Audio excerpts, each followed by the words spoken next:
একটা মানুষ কখনো সবার কাছে ভালো হতে পারে না, আর তার জন্য যে সবসময় নিজেকে পরিবর্তন করতে হবে তার কোনো মানেই নেই।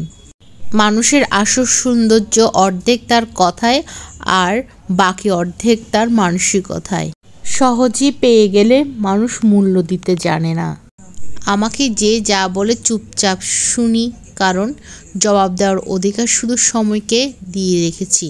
যত মানুষ চিনতে পারবেন তত একা থাকার ইচ্ছে বেড়ে যাবে, আর বুঝতে শিখবেন একাকিত্ব কখনো বেইমানি করে না। এই দুনিয়াতে বেঁচে থাকতে হলে জীবনকে কখনো কঠিনভাবে নেবে না, সহজ সরলভাবে বেঁচে থাকার চেষ্টা করো। তুমি কাঁদলে কেউ তোমার চোখের জল মুছে দেবে না, কিন্তু তুমি একটা ভুল করে দেখো, আঙ্গুল দিয়ে দেখিয়ে দেবার মানুষের অভাব হবে না। মানুষের জীবনে 20 বছর পর্যন্ত ইচ্ছার রাজত্ব চলে, 30 বছর পর্যন্ত চলে বুদ্ধির রাজত্ব, এবং 40 বছর বয়সে বিচার বিবেচনার রাজত্ব।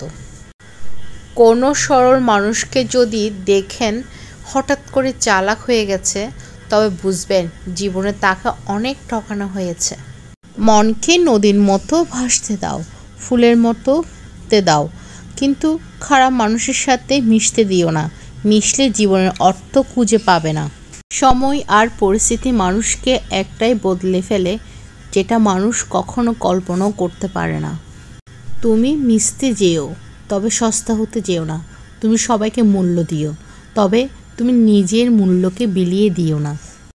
কিছু মানুষ ততক্ষণ আপনাকে ভালোবাসবে যতক্ষণ তার পছন্দ মতো চলবেন, আর অপছন্দ একটা কাজ করলেই বাতিলের খাতায় যোগ হতে সময় লাগবে না।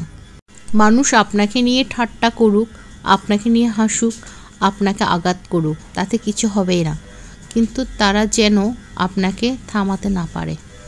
জীবনে চলার পথে সেই মানুষটাকে বেছে নাও যে তোমাকে প্রতি পদক্ষেপে মোটিভেট করবে। চাওয়ার বেশি হলে তুমি ঠকবে, কষ্ট পাবে, দুঃখ পাবে। চাওয়া বেশি থাকতে নেই। যত ধীরেই হোক, কেউ যদি ক্রমাগত এগোতে থাকে তাকে কখনো নিরুৎসাহিত করো না।